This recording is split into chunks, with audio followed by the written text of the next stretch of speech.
Ganito nga pala namin sinalubong ang bagong taon ngayong 2026. Hindi na nga muna kami pumunta ngayon ng Taipei 101 para manood ng fireworks. Kaya nanood na lang kami dito sa live para makita pa rin namin ang magandang fireworks ng Taipei 101. Hindi naman halatang masaya kami, no? Kahit kami lang dalawa.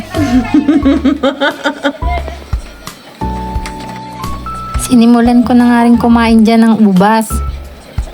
Sinubukan namin kumain ng 1 dosenang ubas sa loob ng alas 12. Pero nawala sa isip namin na dapat pala sa ilalim ng lamesa. Natapos ko nga siyang kainin lahat. Pero si Aiko hindi niya kinaya at malamig daw kasi sa tiyan. May pasayaw-sayaw pa nga ako dyan, oh, hanggang sa malapit ko na nga siyang maubos. At pinagyabang ko pa nga na naka 1 dosena na ako. O, ayan, o. Last ko na yan. 2 na yan. Itataas ko pa nga yan para ipakita sa inyo na ubos ko ang 1 dosenang grapes.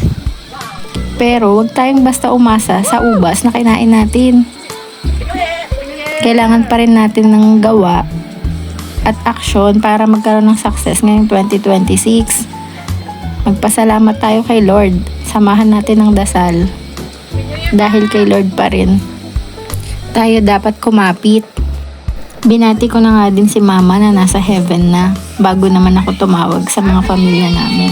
Ganon din si Aiko, tumawag na rin siya sa kanila para makabati kami ng Happy New Year. First time ko nga lang pala mag voice over at hindi na talaga ako nagpatumpik-tumpik pagpasok pa lang ng taon na to. Matagal ko na nga tong gustong gawin, kasagsagan pa lang ng pandemic. Pero talagang nahihiya ako. Sigurado may mga katulad ko rin na ganito. Pero subukan nyo, baka ngayon na talaga ang taon natin para magsimula at pumasok sa ganitong karir. Naisayaw ko na nga tong barbecue sa sobrang tuwa ko na nakapag-barbecue kami kahit maulan sa labas. Syempre may ginawa kami. Ayan, dyan namin siya sinalang. Dahil nga maulan sa labas, hindi kami makapag-ihaw. So, parang nag-alasamgyup na lang kami bago namin tinuhog sa sticks. O, diba? Nagkaroon naman kami ng barbecue eh. Pagdating naman dito sa prutas, sinunod namin ang napanood namin na kailangan ay 5 elements lang. Bumili kami ng apple, grapes, peras, kiwi, at guava. Mukhang eto na talaga, 2026. Yung peras, hindi nga pala siya peras. Kamag-anak lang siya ng peras. Eto namang sa salad, kumuha pa kami ng serving spoon. Mauubos din naman pala namin. Ito na nga pala lahat ng handa namin. Hindi na namin nalabas yung beer, nakalimutan na sa sobrang excited namin. Nakapagluto naman kami ng pansit, barbecue at hipon. Hindi na kami nakapagluto ng isda dahil sa oras.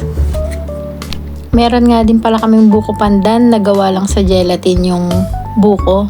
Hindi halata. Thank you Lord sa 2026. 2025 pala. Kakasimula pa nga lang pala ng taon na to. Yun lamang. Happy New Year sa lahat. Maraming salamat sa panonood.